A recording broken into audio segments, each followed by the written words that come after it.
Os recoñecementos ao encaixe de Camariñas non paran de sucederse na carreira por converterse en festa de interese turístico nacional. Esta mesma tarde van recibir un galardón en Madrid. María Calvo.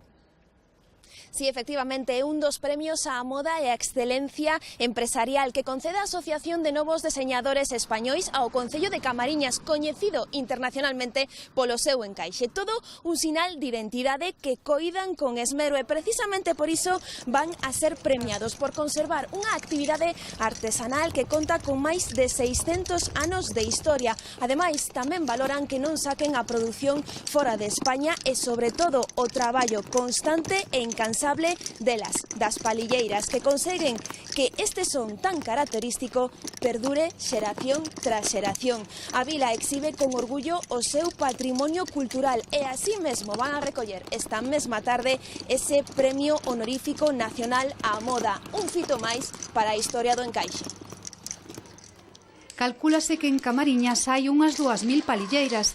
Entre as máis veteranas está Carmen Carrera, que comezou moi pequena. Tiña 5 anos.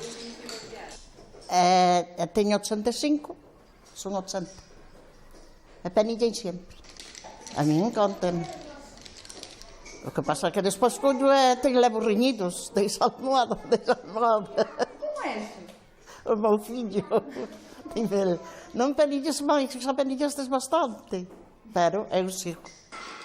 Sofía, Vera e Valeria inicianse no encaixe á mesma idade que tiña Carmen. 5 anos e dende outubro palillan na escola de Ponte do Porto hora e media a semana. Colles os palillos e palillas. Cruzamos con palillos por outro.